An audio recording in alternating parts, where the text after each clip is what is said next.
Hi you guys, it's Tonya Gibbs, and today I want to share with you my last installment in my Gelli print journal book. This is the cover that we're going to decorate today.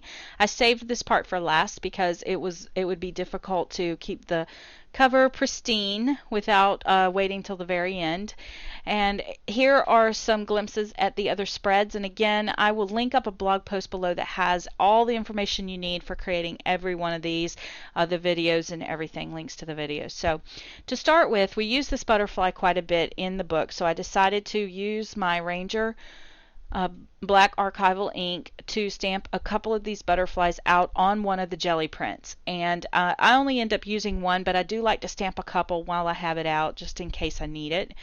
And all of the supplies that are going to be used there on the cover are coming from my scrap pile or my one-hit wonder pile that I have on my desk. So sometimes that needs to be thinned out.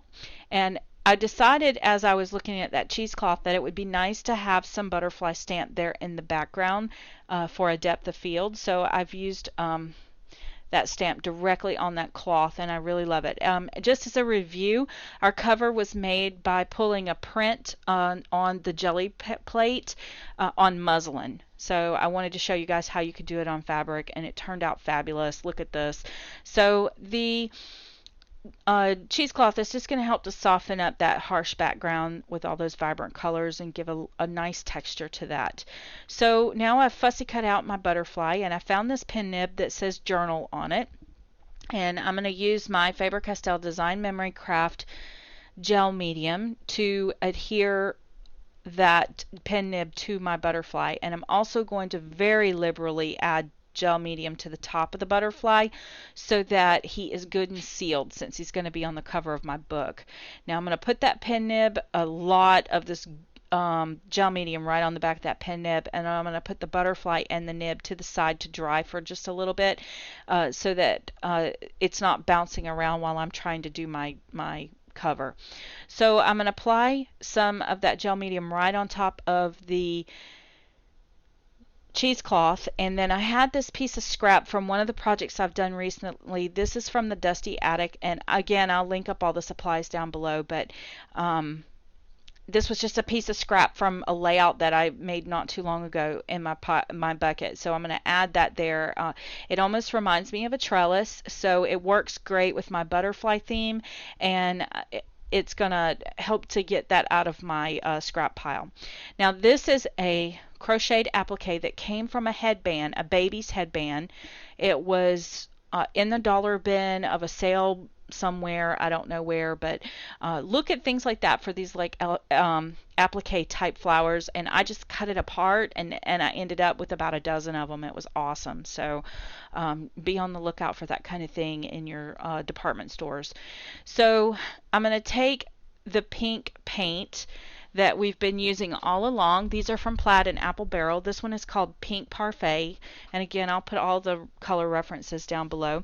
And I'm just going to sponge that over the top of all of these elements that I've glued down, and that's just going to kind of help to give them a presence there with the other things that are going on in the background. Just sort of anchor them to that background and not let them take too much. You know, they were all competing with each other because they were different colors and that kind of thing. So this is going to help them to really work nicely together in this spread. So then once I get my butterfly in place there, he's so cute.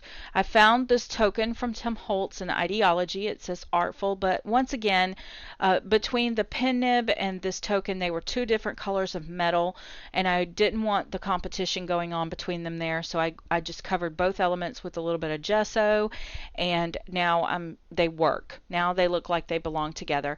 And then I'm going to go over both of them with some of that pink paint as well.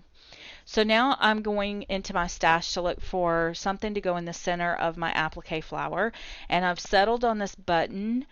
The button, I wasn't happy that it was so like pristine, and it also had this nice black ridge around it. So I decided to cover it generously with a thick coat of gesso as well as a thick coat of pink paint, and that helped to ground it as well. And then now I'm just going to blot some of that pink paint all over the other elements. So once I get that button in place, I decided to go back into my stash, and I pulled out a couple of these little tiny roses from Prima, and I'm just wrapping the stems around a crochet hook to give them a coiled look, and I'm going to nestle that between the two wooden pieces there from the die cut, and or the chipboard, and I'm going to add some pink paint to that flower. It's going to just help to ground it as well. So once I got that in place, I had two flower elements there, so I decided I needed to also have another one. So I go back into the stash, and sure enough, there's another one. So I'm going to go ahead and twist that around as well. Add more of the gesso and the pink paint to it as well, and also including that in the stem. Now I'm trying to find placement for that, and my eye just kind of settled there on the opposite side of the coin, and now I have a nice visual triangle going on with the three flowers, and then also there's three small elements there in a visual triangle between the button and the two flowers, and then you have the applique flower with the two roses. So now I've pulled out one of these Dixie cups that you use in your bathroom. I use them for mixing mediums sometimes, and I also have pulled out some of my glass bead glitter gel from Faber-Castell Design Memory Craft, and this gel medium, I left it open on my desk for a while and it kind of dried out a little bit, so I had to add a little water to it. But I'm also going to add some clear glass beads from Prima and the glass glitter from Prima, and I guess both of them are from Finnabar's Art Basics.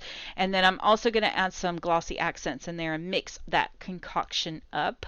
The glossy accents, it would not be necessary if the glass bead glitter gel had not been dried out. So keep that in mind if you're using these products. Now I'm just going to add this paste of shiny glitter goodness all into the negative spaces around my cluster, and it's going to give it that jewelry effect. The little bit of sparkle that it needed. Everything was sort of painted with acrylic paint, so it was very flat, and this is going to give it a little bit of pizzazz or jewelry, so to speak. So once I find placement for all of that, I'm going to allow that to dry really well.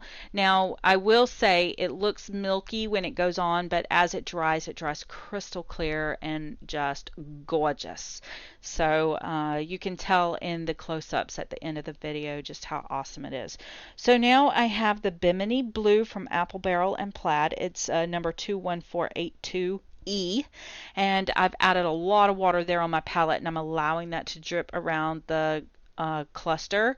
I'm just gonna tap it into those shadowed areas and just let it drip, and it's so gorgeous, so gorgeous. It gives that nice depth that I'm looking for, and it kind of helps to take my cluster and give it some elevation, if that makes sense. Just it helps to pop it up off of the background. Since I added so many of the colors that are in the background, the blue just sort of helps to set it apart and really give it the depth it needs. And then here's the genius. I'm putting it around the top, and I drip it down the top of that pen nib, so it drips down into the center of the butterfly. So beautiful, just so beautiful. I mean, I'm in love. So once I get all of that figured out and get just the right amount of that blue on there. You don't want to put too much. You don't want it to be a black eye. I mixed some of that blue with some of the white gesso and splattered that around, and then I came back and added some white splatters from the gesso as well. So I'm going to dry that really well, and then I'm going to spritz the entire thing with the Heidi Swapp Gold Lame Color Shine. This is what really made this entire spread come to life, because that gold was just what these flat paints needed to sparkle, and it really gave them a lot of saturation and bright vibrancy. So love it, love it, love it. You guys can see this in the close-ups that I'm going to share in just a second. So it's been really fun doing this process video with you guys. Throughout the whole process, it's just been a really fun project for me. I hope you guys have enjoyed it as well.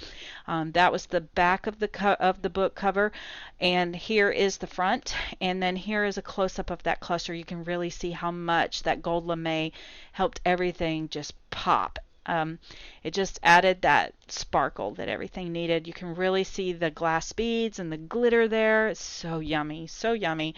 So again, I will put a link down below for you guys to my blog that has the list of everything you need to do to make this project from start to finish.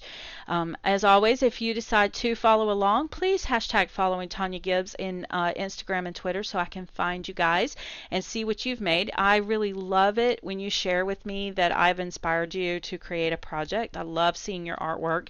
It really helps to inspire me as well. So thank you guys for hanging out with me today through this entire process video. Our next Ustream is set for July the 6th at 8:30 p.m. Eastern Standard Time, and look for details on that over on my blog as well. So thanks again, guys. If you've enjoyed this, please leave me a thumbs up, a comment, and share it with a friend.